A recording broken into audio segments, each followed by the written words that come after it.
안녕하세요. 오늘도 누워서 문학작품 한 편 살펴보겠습니다. 황순원님의 소나기, 지금 시작합니다. 소년이 개울가로 옵니다. 학교에서 집에 가려면 그 개울을 건너야 해요. 징검다리로요. 그런데 오늘도 소녀가 징검다리 한가운데서 혼자 물장난을 치고 있어요. 소녀는 소녀가 윤초신의 증손녀 딸이라는 걸 알죠. 소녀는 소녀에게 비켜달라는 말도 못하고 마냥 기다려요. 그렇게 시간이 흐르자 소녀는 개울뚝에 그냥 앉아버리죠.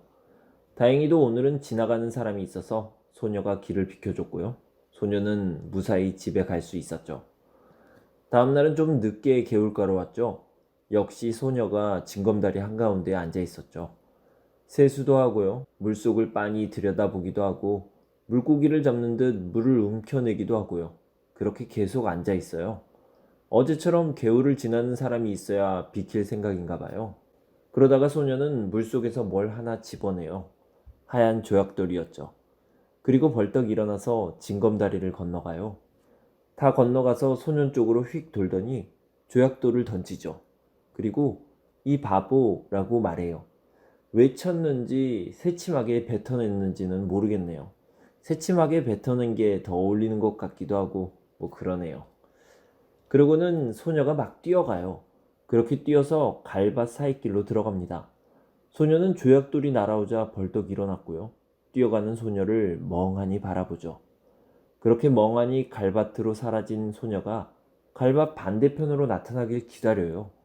그런데 소녀가 나타나질 않아요. 꽤 시간이 흘렀는데도 말이죠. 소녀는 까치발을 들고 찾아요. 그때 갈밭머리에서 갈꽃이 한 움큼 움직였죠. 소녀는 갈꽃을 안고 있었고 유난히 맑은 가을 햇살이 소녀의 갈꽃머리에서 반짝거렸죠. 소녀가 보이지 않을 때까지 소녀는 그대로 서 있었고요. 소녀가 시야에서 완전히 사라진 후 자기 앞에 떨어진 조약돌을 내려다봐요. 물기가 거쳐 있었어요. 시간이 꽤 흐른 거죠. 소녀는 조약돌을 주워서 주머니에 넣어요. 소녀는 그 다음 날부터는 좀 더 늦게 개울가로 나왔죠. 소녀가 없어요. 다행이네요. 그런데 참 이상해요. 며칠째 계속 소녀가 보이지 않으니까 허전해요. 허전할 때마다 소녀는 조약돌을 주무르죠. 그러다가 한 번은 소녀가 앉아있던 바로 그 자리, 징검다리 한가운데에 앉아봐요. 물속에 손을 잠그고 세수를 하고 물속을 들여다보고 물속을 움키죠. 소녀가 했던 대로요. 그러다가 깜짝 놀라서 일어나요. 소녀가 소년 쪽으로 건너오고 있었거든요. 소녀는 창피했죠. 그래서 달리기 시작했죠. 달리다가 발을 헛디뎌 물속에 빠졌고요. 더 창피해서 더 달렸죠. 창피해서 숨을 곳이 있었으면 좋겠는데, 그래서 갈바치면 좋겠는데 메밀밭 쪽으로 달리고 있었죠. 소녀는 코피가 날 정도로 그렇게 메밀밭 사이를 달립니다. 그렇게 달리는 소년 뒤를 바보 바보 하는 소리가 따라오는 듯 했죠. 토요일이었어요. 소녀가 개울가에 있었어요. 이번에는 징검다리는 아니고 건너편에 앉아 있었죠. 소녀는 지난번에 소녀 앞에서 발을 헛디딘 일이 있었으니 오늘은 평소보다 조심스럽게 징검다리를 건넙니다. 소녀가 예 하고 불러요. 소녀는 못 들은 채 하죠. 소녀는 뚝 위에 올라서서 다시 한번 말을 건네죠. 예, 이게 무슨 조개지? 이렇게 다시 묻는데요. 그때 소녀는 그렇게 못 들은 척하려 했던 소녀는 자기도 모르게 돌아서요. 그러고는 소녀의 맑은 검은 눈과 마주치게 되고요. 놀란 소녀는 얼른 소녀의 손바닥으로 시선을 돌리죠. 너무 귀여워요. 비단조개라고 짧게 답하고요. 그 말에 소녀는 이름도 참 곱다 라고 말해요. 그 짧은 대화를 마치고 둘이 같이 걸어요. 갈림길이 나와요. 소녀의 집은 아랫마을이고 소녀는 윗마을에 살죠. 이제 헤어져야 하는데 소녀가 걸음을 멈추며 저 산 너머에 가본 적이 있냐고 물어요. 소녀는 아직 가본 적이 없다고 답하고 가까워 보이지만 꽤 멀다고 말해요. 근데 소녀가 소년을 자극하는 말을 해요. 서울에서는 꽤 먼 데까지 소풍도 가고 그런다고요. 소녀는 바보 바보 소리를 듣게 될까봐 겁이 나요. 둘은 그렇게 함께 저 멀리 있는 산을 향해 갑니다. 가는 길에 허수아비 줄을 흔들어도 보고요. 원두막을 지나가기도 하고 그러죠. 원두막 근처에서 참외와 수박 맛을 이야기하다가 소녀는 무밭으로 들어가 무 2밑을 뽑아서 소녀에게 하나를 건네요. 소녀는 소녀에게 가르쳐 주기라도 하려는 듯 잎을 비틀어 팽개치고 무 한 도리를 손톱으로 벗겨 우적 깨물죠. 소녀도 따라하다가 새 잎도 못 먹고 맵고 지리다며 집어 던져요. 소년도 멋쩍었는지 정말 맛없어서 못 먹겠다며 더 멀리 던져버려요. 소녀가 산을 향해 달려요. 그리고 꽃을 꺾기 시작합니다. 소녀는 뒤따라 달리지 않고요. 뒤에서 꽃을 꺾죠. 소녀보다 더 많은 꽃을 꺾어요. 소녀는 소녀에게 꽃의 이름을 알려줍니다. 소녀는 싱싱한 꽃가지만 골라 소녀에게 건네는데요. 소녀는 하나도 버리지 말라고 합니다. 두 사람은 바위에 나란히 걸터 앉아요. 누가 그러자고 한 것도 아닌데요. 아, 이 장면 너무 좋아요. 자연스럽게 나란히 앉게 되는 이 모습이 너무 예쁜 것 같아요. 그렇게 앉아 있다가 소녀가 비탈진 곳 칡덩굴 끝에 있는 꽃을 발견하죠. 소녀는 그 꽃을 보니 서울에 있을 때 학교 등나무가 생각난다면서 그 꽃을 꺾으러 가요. 질긴 덩굴은 잘 끊어지지 않고 소녀는 미끄러져요. 놀란 소년이 소녀에게 달려가서 손을 내밀어요. 소녀의 손을 잡아 끌어올리며 소녀는 자기가 꺾어다 줬어야 했다며 뉘우쳐요. 소녀의 무릎에 핏방울이 맺혀 있는 걸 본 소녀는 자기도 모르게 그 상처에 입술을 대고 빨기 시작해요. 그러다가 갑자기 일어나 저쪽으로 달려가요. 잠시 후 헐떡이며 돌아온 소녀는 송진을 소녀의 무릎에 난 상처에 발라줘요. 이걸 바르면 낫는다고 하면서요. 그리고 소녀가 꺾으려 했던 꽃을 몇 개 꺾어서 올라와 소녀에게 건네요. 그리고 송아지가 있는 쪽으로 갑니다. 소녀는 아직 콧뚜레도 깨지 않은 송아지에게 올라탑니다. 송아지가 놀라서 껑충거리며 돕니다. 소년의 눈에 소녀의 흰 얼굴, 분홍 스웨터, 남색 스커트, 그리고 소녀가 안고 있는 꽃이 범벅이 되죠. 그래서 모든 게 하나의 꽃묶음 같아 보였어요. 소녀는 송아지를 타면서 자랑스러워합니다. 소녀가 흉내내지 못하는 자기만 할 수 있는 일이니까요. 그때 아주 검은 구름이 하늘을 덮어요. 바람이 우수수 소리를 내며 불고 금방 세상이 온통 보랏빛으로 변하죠. 소나기가 오려는 모양이에요. 소년과 소녀는 산을 내려오죠.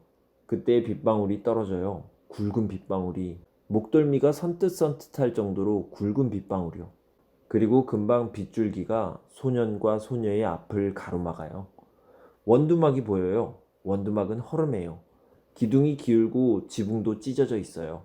소녀는 그나마 성한 곳, 비가 덜 새는 곳에 소녀가 서 있게 해요. 소녀는 입술이 파랗게 질려 있었고요. 어깨를 자꾸 떨고 있어요.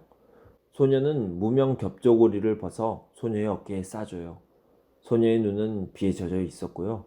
그 눈으로 소년을 한번 바라보고는 소년이 하는 대로 장잡고 있었죠. 잠시 후 소녀가 서 있던 곳에도 비가 들치기 시작합니다. 소녀는 수숫단이 세워져 있는 곳으로 가요. 수숫단을 비집고 옆에 수숫단을 날라다 덧세우죠. 그리고 소녀에게 오라고 손짓을 해요. 수숫단 속은 다행히 비는 안 새요. 다만 어둡고 좁았죠. 소년이 만들어 놓은 수숫단 속의 공간에서 소녀가 비를 피하고 있고요. 소녀는 그 앞에 앉아 그대로 비를 맞고 있어요. 소녀가 속썩여요. 들어와 앉으라고 하죠. 소녀는 괜찮다고 해요. 소녀가 한 번 더 얘기해요. 들어와 앉으라고요. 소녀는 뒷걸음쳐서 수숫단 안으로 들어가요. 좁은 공간에 두 사람이 들어가요. 소녀가 안고 있는 꽃묶음이 다 상했는데 소녀는 상관없다고 생각하죠. 비에 젖은 소년의 몸냄새가 소녀에게 확 풍겨요. 소녀는 고개를 돌리지 않아요. 오히려 소년의 온기로 인해 몸이 누그러지는 느낌이 들었죠. 머지않아 비가 그쳐요. 잠깐 스쳐가는 소나기였던 거죠. 소년과 소녀는 수숫단을 나와요.